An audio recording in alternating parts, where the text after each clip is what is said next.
Imagine you finally submit your MBA applications after months of hard work, only to realize you have a typo. While pervasively sloppy execution or misreporting critical information can be a red flag to admissions, one or two misspelled words do not rise to a level of urgency. So what are the most common red flags we find in MBA applications? And more importantly, how can you avoid them? The first red flag is a lack of career direction. This is important because schools care about employability, but also because they want to see that you're serious about the process and putting in effort to reflect on why you want an MBA. This career direction often shows up in an applicant's personal statement essay in response to a prompt such as this one from Columbia Business School. What are your career goals over the next 3 to 5 years, and what is your long-term dream job? MBA interviewers frequently ask this question too. The question sounds straightforward, right? Yes, it is, but an effective response must pass several tests. First, your career direction must be specific. It's not enough to say, I want to work for an innovative tech company. You must specify a target function and role within tech, say product management. And the tech world is huge. What area of tech interests you? Do you want to work for an established big tech company or an up-and-coming startup? A second check on your goals is they must be realistic for an MBA graduate. Do your research, speak to current students and recent alumni of your target programs.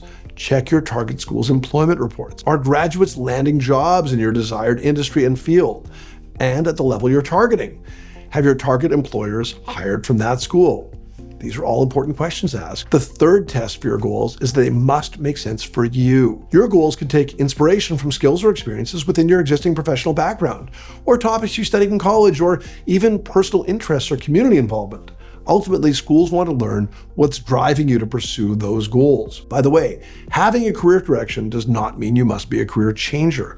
You can still show a clear career direction by outlining how and why, for example, you intend to advance in your current field or expand your existing business. The second red flag is generic statements about schools. This is important because when schools ask, how will you use our MBA to achieve your goals, or why is our school a good fit for you, they're looking for thoughtful answers. They want to admit applicants who genuinely want to be at their school, and generic statements will not convince them of that at all. After all, you'll be making a considerable investment in this degree and need to show you've seriously considered the school's fit for you. Plus, schools want to know that if they do accept you, that you'll enroll. So how to avoid these generic statements? It all starts with solid research. Take time before you write your application essays to read about the school, understand its academic and non-academic offerings, attend admissions hosted events or webinars, chat with students or alumni, or even visit campuses if you can. Every interaction with the school helps you understand it better and pinpoint how the school will benefit you. Similar to your career direction, specificity matters in how you craft statements about the school. What specific academic programs or classes interest you? How will you benefit from and contribute to the school's non-academic offerings? It's not enough to say, for example, that Columbia has remarkable entrepreneurial resources. I'm excited to join a community of like-minded innovators. Is it a statement that demonstrates this applicant has researched Columbia? Instead, compare that to a statement like this. Through a course like Launch Your Startup, I'll learn all the components of a comprehensive business plan from adjunct professor and serial co-founder William O'Farrell. After refining my own plan with these learnings, I would apply to the Columbia Startup Lab.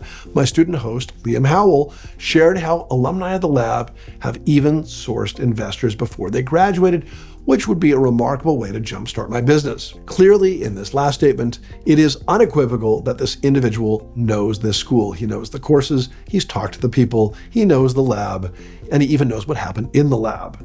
So you need to get that level of depth. Beyond your essays, well-researched and specific statements about a school's fit are just as important to convey your interest during interviews. They're going to want to know that you have done your homework then as well. Another great way to research schools, On Track by mbaMission. We go in depth on more than 15 schools. Our free plan includes a lot of pre-application lessons, and when you're ready for more, upgrade to a paid plan by using the code mbaMPOD for 30% off. Let's talk about our last red flag. This one has nothing to do with your essays or your interview. It's weak recommendation letters. Recommendation letters are an incredibly valuable part of your application. They are a chance for admissions officers to hear an outside perspective about you. When we see weak recommendation letters, we notice that they often contain generic, empty statements. Imagine a statement like this: Jeremy cares about doing good work and is a wonderful teammate. This is just not helpful because it's way too vague. It could be anyone. An unenthusiastic recommender is also concerning. Many schools ask recommenders to rate candidates in different skill areas.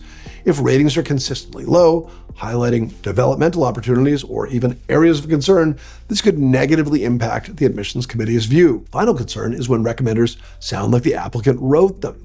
Any indication that you were too involved in the actual writing of your recommendation letter is a big red flag. Aside from the ethics, writing your own recommendation letters or even over-involving yourself in drafting them is the wrong strategic move.